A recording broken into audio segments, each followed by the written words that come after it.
کہ چاہے سارے عرب ملک اسرائیل کو تسلیم کر لیں، پاکستان کبھی نہ کرے، اس لیے کہ پاکستان اسرائیل کے طور پر وجود میں آیا ہے۔ اللہ نے اسے اسرائیل کے وجود میں آنے سے 1 سال قبل وجود بخشا ہے۔ ہم کبھی تسلیم نہیں کریں گے۔ اصل میں تو جنگ ہمیں کرنی ہے، مقابلہ ہمیں کرنا ہے۔ وہاں تک تو ہماری فوجیں جائیں گی، حضرت مسیح کے ساتھ ہو کر لڑیں گی، حضرت مہدی کی مدد کریں گی۔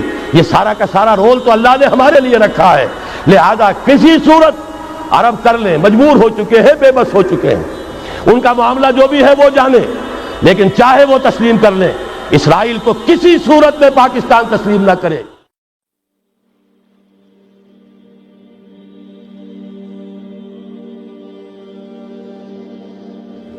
اسی طریقے سے فورن پالیسی کے ضمن میں 3 باتیں، بلکہ فورن کیا، وہ تو ہماری اندرونی بھی ہے۔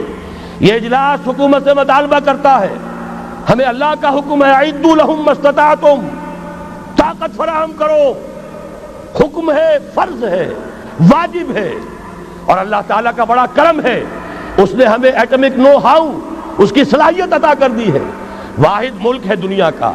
اور یہ بھی ثابت کرتا ہے یہ واقعہ بھی، اللہ تعالیٰ کی مشیت میں کوئی بڑا رول ہے اس ملک کے لیے۔ اپنی خودی پہچان، اے مسلم پاکستان، اپنے مقام و مرتبے کو پہچانو۔ 400 سال سے مجددین امت کی بارش فوار تم پر پڑتی رہی ہے، تم نے اس کا حق ادا کیا، اس کے بارے میں غور و فکر کرنا چاہیے۔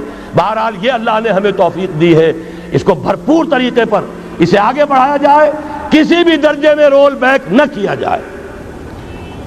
ایک اور مطالبہ، کشمیر کے معاملے میں ہرگز یو این او یا یو این او کے کوئی سیکریٹری جنرل یا یو این او کی کوئی بھی ثالثی قطعاً قبول نہ کی جائے۔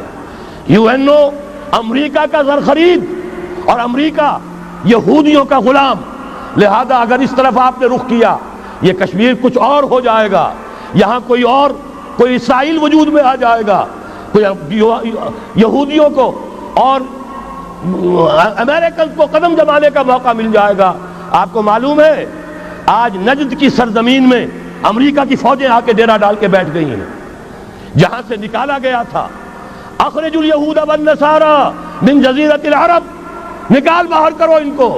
لیکن یہ کہ ان کی ڈپلومیسی، جس طریقے سے دانا پھینکا، جال بچھایا، صدام کو پھانسا، اس کے بعد جو کچھ کیا ہے، برکس نکالا عراق کا، اور عراق کا تو جو برکس نکلا سو نکلا، وہ اپنی فوجیں لا کر وہاں بٹھا دی، سارا تیل اب ان کے قبضے میں ہے۔